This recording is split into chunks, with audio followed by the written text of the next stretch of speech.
Ekipe ya Arsenal tayari cyase yiteguye kuza kubitangira ibiganiro hagati yayo ndetse na ekipe ya Aston Villa bigendanye n'uno musore w'imyaka 23 uwo mwongereza n'undi ukina no ekipe bita Morgan Rogers. Amakuru arimo aremeza yuko ekipe ya Arsenal ngo yaba irimo irategura noneho ko yatangiza bid ya miliyoni 100 kugira ngo irebe yuko yaza kuba ihuza ibiganiro n'ino ekipe ya Aston Villa kugira ngo ize kuba yibikaho uno musore. Ni mu gihe kandi kubigendanye n'uwitwa Christos Torres ngo ari buze gusinya bitarenze iminsi itangira kino cyumweru tugiye kujyamo, cyane ko ngo ikizamini cyo cyuzimo kizakorerwa ndetse n'azasinyira byose byamaze kuba bitegurwa. Ni mu gihe kandi ngo barimo bateganya no kugira icyo bakora kuri deal witwa William Saliba kugendanye n'imvune yiwe n'uwamusimbura nuko ekipe iri buze kubaho muri no minsi igiye kuza.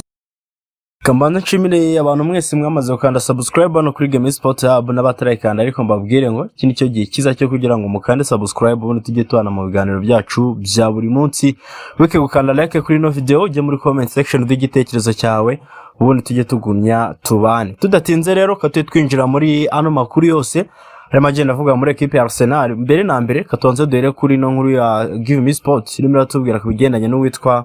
William Saliba. Amakuru arimo atangazwa n'ikinyamakuru bita BBC, ubwo impamvu mbamere aho ngaho nuko nyine na Give Me Sport bakotinze BBC. Barimo baratubwira yuko uwitwa William Saliba kugeza amagingo yango obusi harari imwe ari yuko agomba kuza kubagwa mu gihe ari buze kubagarutse London yaturutse muri Leta Zunze Ubumwe za Amerika yari ari kumwe na ekipe y'igihugu y'Ubufaransa.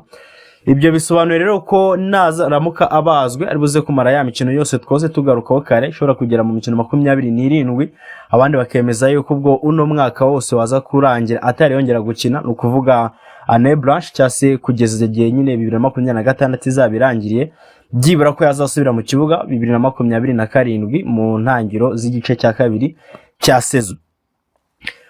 Bahise bakomeza batubwira yuko rero ekipe ya Arsenal nubwo yemeze gutyo, nubwo uwitwa William Saliba atari buze kuboneka, na gahunda yo kuza gushora andi mafaranga ifite cyase nagashaka kuza kugura umumediateri cyane umudefenseur plutôt, cyane ko harimo babara yuko bashobora kuza gukoresha Pierre Incapié. Murabizi ko yamaze kuba sinya permanent deal, bakaza kugumana Ben White ko deal yo kuba bamureka ngagende nayo bamaze kuba bayivamo, bakababara ko bashobora kuza kujya bakoresha byibura Mosquera na Gabriel Magalhaes nk'ababanzamo, no bakaba bafite Ben White ndetse na Pierre Incapié hafi nabo nk'abashobora kuba babasimbura. Ni mu gihe ariko nanone Give Me Sport ndetse na Ben Jacobs umwe mu bakorespondent bayo bakomeye nimo baratubwira yuko ngo batangiye no gutekereza kuba bashaka undi mukinnyi mukuru ufite experience yahagije bashobora kuza kuba batira cyase bakaba bareba uwenda gusoza ugeze mu mwaka wa nyuma cyase uri free agent aramutse aboneka uko bakongera muri ekipe byo gukemura ikibazo cyo mu gihe gito bagategereza kwitwa Saliba ari buze kubakira. Ariko nanone amakuru dukesha yitwa Football 365 iratubwira yuko uwitwa Mardini Kakuri uyu numwe mu bakinnyi bayo bato batanga ikizire muri defense. Murabizi ko na sezo ishize bari baramutije muri twa Ikombe Wanderers,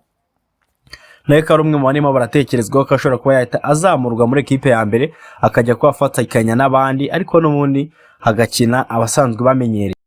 Kubigendanye n'uwitwa Christos Torres, kubigendanye na Christos Torres, Fabrizio Romano arimo aratubwira ko Arsenal yamaze kubukinga agomba kuza gukorera ikizamini cy'ubuzima ndetse akaba ari naho ari buze gusinyira, ndetse Fabrizio Romano agakomeza atubwira yuko uyu Torres ari buze gusinya amasezerano y'igihe kirekire kugira ngo deal yiwe ibanze ijye ku ruhande ndetse ibe secured, bizere yuko ari umukinnyi bagiye kuba bafite by'imyaka iri imbere, cyane ko ari n'umukinnyi barimo babaraka ashobora kuzaba ikizwi nka selling values cyase kwa bazamugurisha nyuma bakaba babonamo amafaranga n'ubundi nk'inyungu. Tudatinze katute dukomereza n'ubundi kubyo no mugabo Fabrizio Romano yararimo aratubwira bigendanye n'ino ekipe ya Arsenal ndetse na deal igomba gukora ku ruhande rw'ibumoso. Yabanje aratubwira ngo ekipe ya Arsenal ndetse na Morgan Rogers ku giti kiwe kigendanye n'amapersonal terms bigeze ku rwego rwiza, ndetse ni biganiro byamaze kuba bisa nk'ibirangira. Igisigaye no kugira ngo Arsenal banze mare cyase ibanze soze deal ya Aston Villa babanze bamare kumvikana buri kimwe cyose club to club, bundi bahite baza basa nk'abarimo barakora finissage ku biganiro byabo cyase bagenda bafinyora utwanyuma atari ku bundi byibura ku kigero cyo hejuru. Ikigendanye n'amapersonal terms hagati ya Morgan Rogers ndetse na Arsenal ni ibintu byamaze kuba bifata umucyo ndetse bihabwa umurongo muzima. Dukomeje n'inkuru ya Football London barimo baratubwira yuko equipe ya Arsenal yaba yiteguye gutangira cyangwa se yagiye gufungura ibiganiro biri official hagati yayo na Aston Villa bigendanye n'uno Morgan Rogers n'ubundi. Bakomeje batubwira yuko equipe ya Arsenal yiteguye kuza kwitangiza bid cyangwa se iribuze gutanga bid yayo ya mbere miliyoni 105 kuri no Morgan Rogers. Gusa bakomeza batubwira ko n'ubundi hatagize igihinduka equipe ya Aston Villa izo miliyoni 105 iribuze kuzanga, cyane ko yifuza yo miliyoni 130 kugira ngo ize kubire kuri no muvandimwe bita Morgan Rogers. Bigendanye n'amakuru yari yasohotse kare ararimo atubwira ko equipe ya Arsenal tifuza kuza gutanga amafaranga arenze miliyoni 100. Amakuru arimo aremeza yuko bigendanye n'igitutu cyitwa Mikel Arteta arimo ashyira kuri Andrea Berta ndetse n'abayobozi be barimo Josh Kroenke ndetse n'abandi bafatikanya, yababwiye yuko akeneye kuza kubona abakinnyi biwe bose ari buze gukenera cyangwa se ari buze gukoresha muri pre-season. Kuko arababwira ngo nimba ngiye gutangira pre-season ku munsi wo kwa mbere araba ari ku itariki 20 mfite match ku itariki 15, amurabizi ko ari bwo ari buze gukina match ya Community Shield kuri match tariki 21 agatangira shampiyona. Arimo aravuga ati byibura nyene abakinnyi banje bose tuze kuba turi kumwe byibura mu gihe kingana n'ukwezi.